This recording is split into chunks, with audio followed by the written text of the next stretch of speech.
chapter 15, starting at verse 21, it says, "And they compelled a passerby, Simon of Cyrene, who was coming in from the country, the father of Alexander and Rufus, to carry his cross. And they brought him to the place called Golgotha, which means place of skull. And they offered him wine mixed with myrrh, and he did not take it. And they crucified him and divided his garments among them, casting lots for them, to decide what each should take." This is the word of the Lord. Thanks be to God. You may be seated. Well, it's great to be with all of you today. I don't know if you had time last night to catch any of the Final Four games. I'm trying to teach my kids to form them appropriately and biblically, that it is always inappropriate to cheer for devils anytime. And so if we got any Tar Heel fans that are here this morning. But you know, as great as those games are, the thing that has captured so many of us over the last few weeks of March Madness has been this relatively obscure, small, little Jesuit college in New Jersey called St. Peter's. And it was their 3 wins that got them into the Elite Eight that some people are saying is the most Cinderella run in the history of college basketball. They took down 3 blue blood programs along the way, and Christian Twitter has just had a field day with this, you know? Denied by St. Peter 3 times. It's like dad joke and church joke just sort of perfectly rolled into one. But the St. Peter's Peacocks, right? That's why so many of us are drawn to March Madness. Something unexpected always happens. And that's what I want to talk about this morning, the unexpected. It's what happens when you think you've got everything perfectly figured out, planned out, every I dotted, T crossed, you know what you're getting into, and then all of a sudden your plans and expectations and everything just gets thrown out the window. And you find yourself in a situation you had never imagined you would be in, or you're asked to do something or to face something that you never thought you'd have to face. Sometimes life gives us the unexpected. Happens in all kinds of ways, big and small. A friend of mine one Sunday was visiting a church. He was new in this town, and that moment came when the pastor told everyone to turn and say hello to someone around you. It's that great moment of awkwardness in every church. And when COVID came along and killed the meet and greet, introverts around the world rejoiced. Well, sitting behind my friend in this church he'd never been in was this girl that he thought was pretty cute. And before the meet and greet was over, she had invited him to join her friends at lunch after church. Well, when they got to the restaurant, none of the friends showed up. And they weren't sure if that was like an intentionality around, getting ditched there, but they ended up on this inadvertent date after church one Sunday, and a year later I did their wedding. So, moral of the story, you have no idea what God might do during the meet and greet. So should we just take a moment right now to pass some peace? Maybe invite someone to lunch. We're not going to do that, but sometimes you show up looking for one thing, assuming one thing's going to happen, and it's just completely unexpected what ends up happening. And we find that in the story that we're looking at today that was just read for us today. This Lent, we're in a series called The Way of the Cross, and we're walking through these defining moments in the final days and final hours of Jesus' life, looking through the Gospel of Mark. And just to sort of step back, we have been in Mark for 9 months now. And after today, some of you are like, oh my goodness, after today there's 2 Sundays left, Palm Sunday and then Easter Sunday in 2 weeks, which is going to be an incredible celebration starting at sunrise on our front lawn. If you've been around here for a while, you know that last year with the pandemic, we had to pivot away from Gore Park to our front lawn, and the response was really encouraging, so we thought we would do that again. So we'll start at sunrise, 6:30 on our front lawn. We'll have gatherings throughout the day. Yes, there will be pancake on a stick at the sunrise service. But I want to give you a heads up about something that we haven't really done before, and Tyler alluded to this. Beginning on the morning of Maundy Thursday, all the way through to Easter Sunday, 24 hours a day, through the day and through the night, we will be hosting a prayer vigil here on campus in our parlor. and you can sign up for a 1-hour prayer slot. And the idea is that we as a church would pray continuously without ceasing from Maundy Thursday through to Easter Sunday morning. Now, if that sounds intimidating for you, like to be in a room and having to pray for an hour straight nonstop by yourself, we're going to have lots of resources and ways to help you engage in prayer. You may want to sign up with a friend or a spouse or a small group. Those of you in your 20s, college students, Tyler Pace, Director of College Ministries, we are looking on you to help get us through the latest and earliest parts of the night and the morning. Like be a hero, sign up for the 3 a.m. Saturday morning slot. But I love this picture of a church just keeping watch, not falling asleep like the disciples in the garden as we long for and pray for the sun to break through and for this victory over the grave. So you can sign up right now. There's information in your worship guide. There's the QR code there. Really sincerely hope that you would consider being a part of this Easter prayer vigil. So the way of the cross, these final moments of Jesus' life, for many of you, these are very familiar scenes. And every year leading up to Easter, even as we celebrate the joy of the resurrection, which we just sang about, it's like we have to make this journey with Jesus through the suffering, the abandonment, and the darkness of the cross. Now, for some of you, you might be walking down this road for the first time, and there is a weightiness in letting these final moments of Jesus' life really settle in your mind.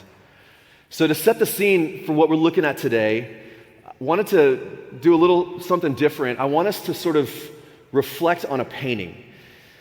It's by a guy named Rene de Kramer. I might be butchering the pronunciation there, but I believe this is from the St. Peter's Church in Belgium. St. Peter's getting a lot of play today. This is a picture of this man, Simon of Cyrene, and he is helping Jesus to carry his cross. So as you look at this, and we're going to kind of bring this back up every now and then, but listen to these words again from Mark 15, verse 21. A certain man from Cyrene, Simon, the father of Alexander and Rufus, was passing by on his way in from the country when something unexpected happened. And they forced him, they compelled him to carry the cross. So here's the backdrop. A guy named Simon has traveled all the way to Jerusalem from his home in North Africa, in Cyrene, which is modern-day Libya. He's traveled for the big Passover celebration. After traveling almost 1,000 miles, Simon found himself in this city, or just outside this city, that was jammed with pilgrims and travelers. Hundreds of thousands of people, historians say, may have converged on Jerusalem during the Passover. And Simon of Cyrene, he comes from Africa, and he's a faithful Jewish believer. Now, extra credit here, even as we look at this painting, I've realized there is a stained glass depiction of Simon of Cyrene in this sanctuary somewhere among these windows. And so extra credit if you can find that by the end of the sermon. But if you look at the painting, you can see the outfit Simon is wearing in this painting and the stripes on his robe and the skull cap. This was clothing that was typical of a first century Jewish male. So Simon comes from North Africa and he sets up camp out in the countryside, probably with other Jewish pilgrims or travelers from Cyrene. When on his way into the city of Jerusalem for this celebration that he had traveled all these days, possibly months, to be able to be there for this, on his way in, he stumbled into what really seemed like a parade from a distance.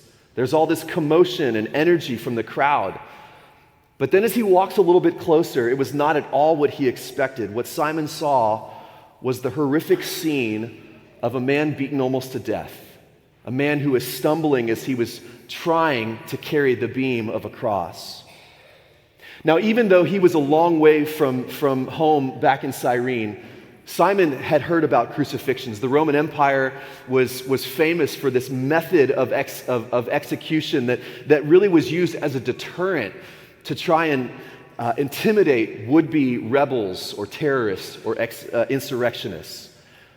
It is likely that Simon has never heard of or known anything about this man Jesus, and he may have just assumed this was just another condemned enemy of the state of Rome. As Simon watched in horror, and maybe even mixed in with that horror is a little bit of the adrenaline that kind of rushes through your body when you witness an act of total violence? But all of a sudden, Simon finds himself pressed into action.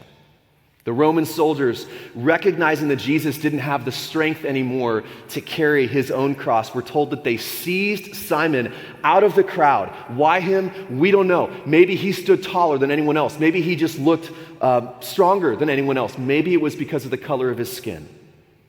But they demanded that he carry the cross. Now put yourself in Simon's shoes in that moment. You can only imagine the fear that is running through his mind as the soldiers point to him. Fear that somehow he might get caught up in what was happening, that the stones that were hurled from the crowd toward Jesus might end up striking him. Fear that somehow he may end up facing the same fate of the one whose cross he was carrying. It's a scene bursting with fear. But then there's more than that. Because for Simon to carry this cross meant that he was now religiously unclean. Any contact with blood makes Simon ceremonially unclean. So think about what that means. He has traveled almost 1,000 miles from North Africa to Jerusalem to take part in the Passover feast, the most sacred celebration. This might be a once-in-a-lifetime moment for Simon to participate in this as a Jewish believer, and now he is unwelcome in the temple. He's afraid. He's made unclean. But then third, there's the shame that he takes on his shoulders. What a loaded scene. I mean, for a Jewish person, the cross was a symbol of scandal and shame. Again, as you look at this painting, you see the way that Jesus is hunched over. It's interesting, though, that the artist chose not to paint or depict Jesus in a gory, blood-stained way, although that certainly would have been more accurate and true given what he'd been through. But then if you look at Jesus closely, what is he doing in this painting? He's staring right in to Simon of Cyrene. It's like Jesus is looking through him, piercing eyes. Then notice the details of the hands, if you can see what's going on in this painting. Simon is extending his hand. It's like his focus isn't at all on the oppressively heavy wooden beam across his shoulders. He's not even looking ahead to the road and the steps that he has to take up this hill. He's just looking at Jesus. There's something about this man that in all likelihood he has never even met. Now, quick aside, it is likely that Simon did not carry the entire cross, as we see in this painting. In that day, a condemned criminal in Rome would only be forced to carry the crossbar to the place of crucifixion where there was a vertical beam that was already staked into the ground. Now, that crossbar may have weighed 50, maybe 75 pounds. So just imagine carrying that a quarter mile on your back uphill. And that's exactly what Simon did. He carried the cross right next to Jesus all the way to Calvary. Now, I want to take us a little bit deeper into this moment because I think there's something for every one of us as we think about and look at this scene. First of all, who's missing from this moment? Glaringly absent from this moment. The disciples, the 12 whom Jesus chose and gave his life to lifting up and to teaching and encouraging them and showing them what faithfulness looks like. These men who he had given everything to, and not a single one of them is in the crowd. Like you'd have thought one of them, one of the 12, would have been somewhere close enough that in that moment when Jesus was literally falling down, one of them just in the spur of the moment would have had the courage to say, "Let me carry it. Let me be the one."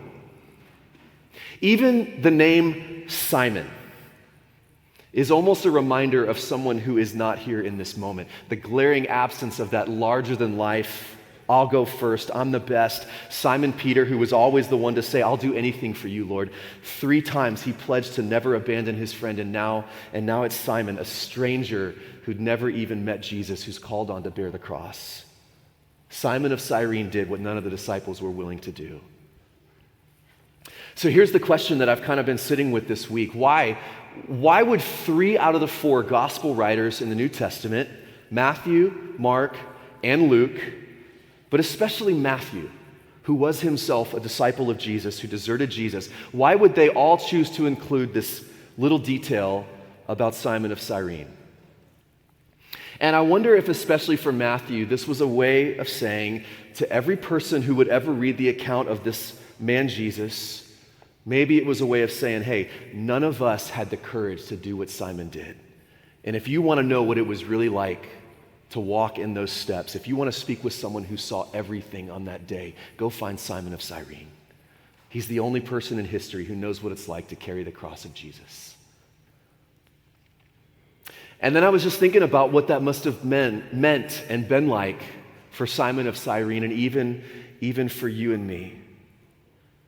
He blindsided by this encounter, but then those of us who are invited into the unexpected, maybe how some of us, we may have started going to church or coming back to church or taking our kids to church because that's what you're supposed to do. It's the right thing to do. It's the good thing to do. And yet somewhere along the way, kind of like Simon, we discovered that life with Jesus meant taking up a cross. It means surrendering our plans, our vision for a life of comfort and security and predictability and ease, and the willingness to walk with Jesus the road of sacrifice and suffering, and yes, sometimes humiliation. Maybe we're beginning to see and understand and absorb these words that Jesus gave to us earlier in the Gospel of Mark, that whoever wants to be my disciple must deny themselves and take up their cross and follow me. For whoever wants to save their life will lose it, but whoever loses their life for me and for the gospel will find it. And see, that's the center of this story and of our story. It is only in taking up the cross, it is only in losing our lives that we find true life and the life that we were always meant to experience in Jesus. That through the cross, God takes what we see and assume is fear and shame and becoming unclean and suffering and death, and through it he changes everything and he brings life and joy and transformation, even for this stranger Simon, who literally had no idea what he was walking into that day. And God takes Simon and transforms him into a courageous leader who would be a part of the story of the spread of the early church. This is from Acts 13, later in the New Testament.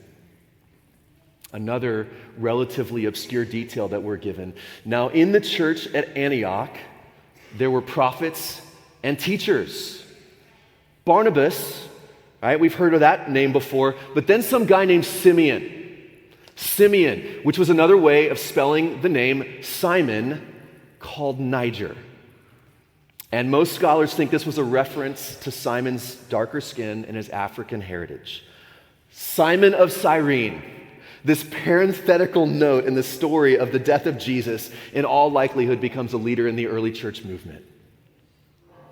Now, a couple thoughts about what this means for you and for me. First, unlike Jesus, Simon was forced to carry a cross he did not choose. And maybe for some of you, maybe today, you find yourself carrying a burden that you never signed up for, you never chose. Whether it's unexplained suffering or loss or some attack against you that you weren't looking for. You were looking for something completely different in your life, and you ended up carrying a burden that you never expected. This is something I do not understand, why sometimes we are called to carry these burdens that no one would ever willingly choose for themselves. Maybe it's a job that you lost or a relationship that ended, that someone else ended that you never in a million years wanted to see end. A child that's made unthinkable decisions and just left a wake of destruction. And as a parent, you're looking going, I'm powerless. And I want to be careful to not say this in a way that comes across as cliched or glib or simplistic or just, deal with it kind of language, because that is never God's heart. But there is this promise, there is this hope that as we cling to Jesus, the crucified one, that when we suffer, when we carry these burdens and that cross on our shoulders, God is with us. He is near to us, and he is walking right next to us. He sees us. In fact, he is near to us in those moments that in any other point in life. He is a suffering God. He's the suffering God who is with us in our suffering. And someday, it will all be redeemed. It will all be healed and made right for eternity. One day, Jesus says to his friends, and he says this to us, those of us who carry burdens, "Come to me, all you who are wearied For I am gentle and humble in heart, and you will find rest for your souls. Would you bring your burdens to Jesus? Now, second thing, kind of a takeaway for us. Simon on that day was looking for a worship service, and he ended up carrying a cross. I don't know how or why you ended up here today, but a lot of people, and this is true for me, this is my deal as well, a lot of people go looking for a church or a worship service because they think they need to check some kind of religious box. I mean, we're supposed to do this. That's why I'm here. Or maybe we think the church exists to fill me up and to meet my needs and my family's needs. And so we go looking, what we find when we go looking for worship or looking for God is that actually he invites us to carry a cross. That true worship, true religion does not mean showing up on a Sunday morning and sitting in the same pew year after year after year. It means giving away your life to be a part of what God is doing to bring healing and forgiveness and redemption to a suffering, violent, broken world. You're invited to carry a cross of injustice when innocent people are trampled on. You're invited to carry the burdens of friends who are facing challenges and suffering that no one was ever meant to carry alone. It's giving of yourself, your gifts, your generosity, so that people can know that Jesus is real and he is alive in this world. One other word about burdens, this is from the Apostle Paul. Familiar words. He says, carry each other's burdens. Now, what's less familiar here is how he ends it. And in this way, you will fulfill the law of Christ. That's a profound statement. That if I live for my own burdens only, obsessed with, worried over, anxious about my own struggles and burdens and my own family, it's like I'm going to miss what God is doing in and through Christ. But if I give myself to carry the burdens of others, if I love and care for and show up and offer myself as a kind of sacrifice for others, oddly, that's when I find life and the fulfillment of the law of Christ. I heard recently about this organization called the Simon of Cyrene Society. This goes back to the year 1979 when a few hundred Catholics, all who suffered from some kind of disability, they gathered in the Boston Common in downtown Boston to hear Pope John Paul II speak. Well, right before the Pope was about to get on the stage and speak, this massive storm comes blowing through the Boston Common, and pretty much the whole crowd just disperses, and they try to find shelter somewhere. Everyone except for this group of 300 disabled worshipers who didn't really have anywhere to go. They had been brought to the Boston Common by a priest and a nun who sort of had this outreach ministry, and so there they are in the midst of this storm, and they gathered around the Pope, and they just spent some time praying and encouraging one another.